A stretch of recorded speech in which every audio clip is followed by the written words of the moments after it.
going to focus on the 45,000 dock workers threatening to strike across America's ports next week. The strike could cause empty fruit aisles and prices to soar in grocery stores. You know, this goes on long enough. One analyst claims that the strike could potentially cost the U.S. economy over $5 billion. Listen, it might take much longer for you to get the products you want because next week a potential labor strike at East and Gulf Coast ports could leave ships filled with billions of dollars worth of goods stranded. Something massive just broke in global trade, and almost nobody saw it coming. In a stunning move shaking boardrooms from Washington to Beijing, Ghana has just ripped itself out of US-linked shipping fees, unleashing a new African-built trade shortcut that could save the continent billions. Ports are shifting, markets are reacting, and global logistics giants are scrambling to understand what this means. Because for the first time in decades, Africa isn't following the rules, it's rewriting them.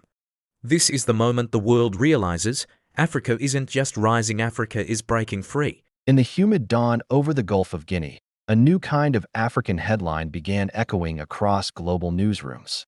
Not a crisis, not a disaster, not a plea for assistance. Instead, it was a jolt of economic defiance, an announcement so bold that logistics giants, commodity markets, and shipping insurers scrambled to recheck their morning briefings. Ghana, one of West Africa's rising commercial engines, declared that it would no longer adhere to U.S. linked shipping fee structures on goods entering and exiting its ports. But it wasn't simply about the rejection of a fee system. Ghana had already prepared something far bigger, an entirely new, African-led, billion-dollar trade shortcut promising to reshape how goods flow in and out of the continent.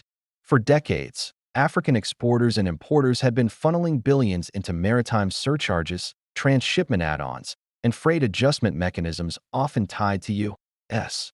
controlled or U.S. standardized pricing frameworks. What looked like routine shipping charges became an invisible tax on African development. Cereals from West Africa, minerals from Central Africa, manufactured goods routed through Asian suppliers, and energy components destined for new power grids. Everything carried extra costs baked into dollar-indexed maritime systems. So when Ghana announced that the era of default loyalty to U.S. linked fees was over, the statement wasn't just administrative.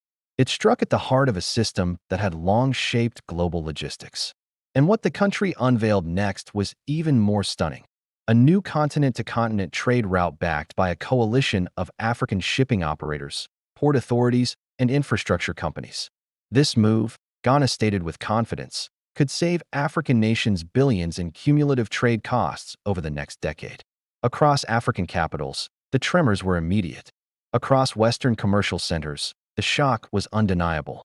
And across global trade corridors, analysts whispered one phrase: Africa just declared independence, economically.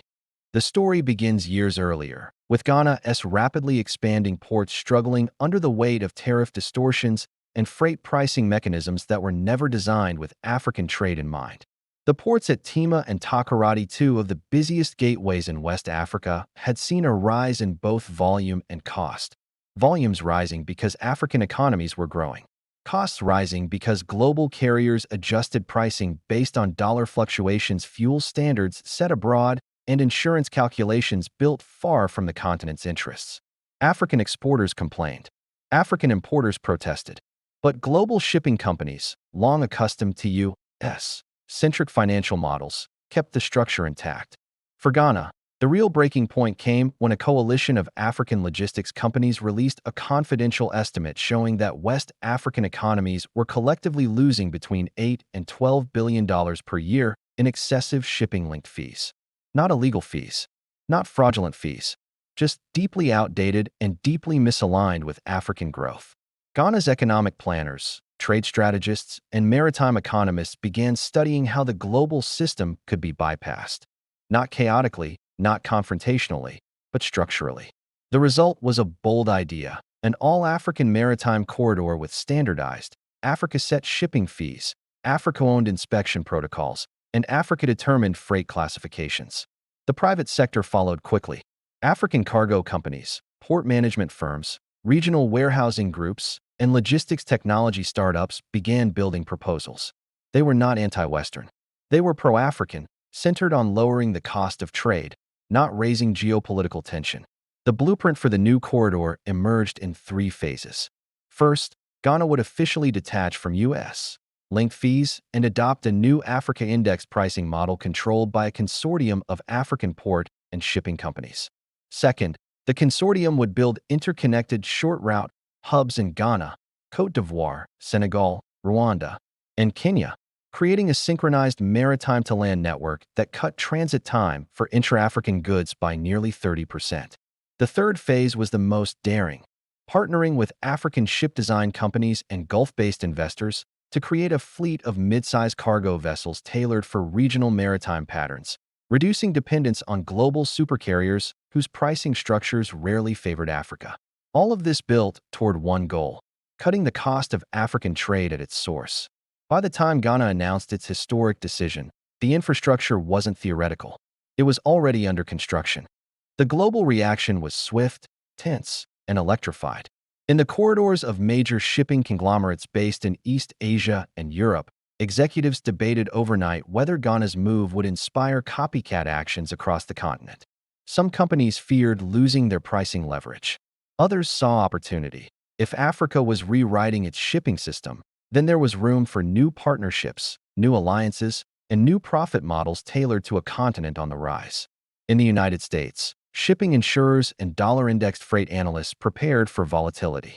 Several logistics firms forecast that Ghana's decision could trigger recalibrations in dollar-based maritime costs, especially for companies operating across the Atlantic. Analysts warned of a domino effect. If more African nations joined Ghana's route, the continent's dependency on external freight standards could decline dramatically.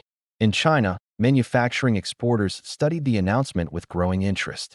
Chinese companies had long dominated the African supply chain, but they were accustomed to operating under global shipping rules. If African nations broke away from those norms, Chinese suppliers would need to adapt quickly. Yet many saw Ghana's move as potentially beneficial. Lower African shipping costs meant higher African purchasing power. In Europe, energy companies, automotive suppliers, and commodity traders scrambled for clarity. African ports are gateways to crucial minerals, agricultural products, and renewable energy components. Any shift in shipping fees could alter profitability margins. Several European trade associations urged their member companies to prepare for a new era, an Africa that sets the terms of trade instead of receiving them. But the most dramatic reaction of all came from within Africa itself. Kenya immediately praised the announcement. Rwanda offered collaboration. South Africa requested data. Nigeria issued a reserved but curious statement. Tanzania and Angola quietly set up task forces to study Ghana's new model. For the first time in decades, an African economic decision had not only captured the world's attention, it had set the global logistics industry into motion. The new trade shortcut revealed by Ghana was more than infrastructure. It was a narrative change. Imagine a shipping route where cargo leaving Dakar flows through Ghana before reaching Mombasa, using a standardized fee chart created by African port authorities. Imagine shipments of cocoa, lithium, rubber, grains, textiles, and electronics moving across the continent without being filtered through Western freight calculations. Imagine African logistics companies, not foreign intermediaries, controlling the digital tracking platforms, the insurance pools, the warehousing fees, the tariff algorithms, the inspection data. For the first time, African trade wasn't just happening in Africa. It was being defined by Africa. The savings potential was enormous. Ghanaian economists estimated that African businesses could save between $5 and $7 billion annually once the corridor became fully operational. West African exporters alone could save nearly $2 billion, thanks to sharply reduced surcharges and shorter turnaround times at key ports. These weren't abstract numbers. These were real gains for manufacturing lines, farmers, miners, textile producers, and technology companies. The cost of consumer goods could drop. The competitiveness of African exports could rise. The attractiveness of African ports could surge. Most importantly, it was a shot of confidence, proof that Africa could not only participate in global trade, but reshape the very architecture of it. For years, discussions around African development were framed by assistance, charity, or structural adjustment. Ghana flipped the script. This wasn't aid. This was an intervention. This wasn't reform under pressure. This was a sovereign, strategic re-engineering of the continent's relationship to global commerce. Inside Ghana's ports, the change was palpable. Container yards buzzed with new systems. African e-logistics startups configured software built specifically for the new corridor. Port management companies from West, East, and Central Africa sent delegations to observe the changes firsthand. Warehousing groups from Asia and Europe requested meetings, eager to integrate into the fresh supply chain. The move also triggered something deeper: unity.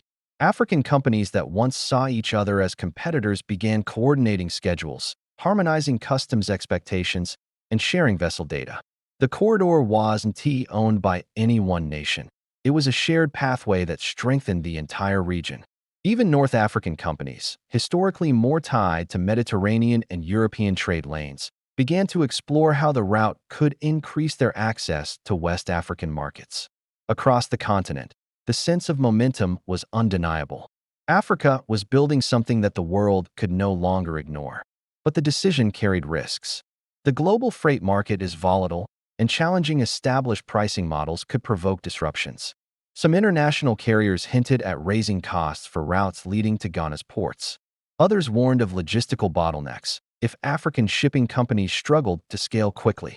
There were concerns that Western insurers might adjust premiums for vessels using the new corridor, claiming unfamiliar risk structures. Some analysts speculated that if dollar-linked fees were no longer central, then the continent might need stronger currency stabilization mechanisms to prevent rate fluctuations. Yet Ghana remained confident. The corridor was designed with redundancy, flexibility, and partnerships in mind. African companies collaborated with Gulf and Asian investors to ensure capital support. South American logistics firms expressed interest in connecting their Atlantic networks to Ghana's ports, seeing potential in a South-South shipping ecosystem. The message was clear.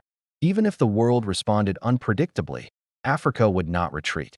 Economically, the stakes were enormous. For decades, logistics costs had eaten away at Africa's potential.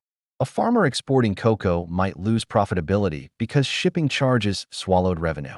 A manufacturer importing machinery might face inflated fees tied to fuel surcharges or currency fluctuations determined far from African shores.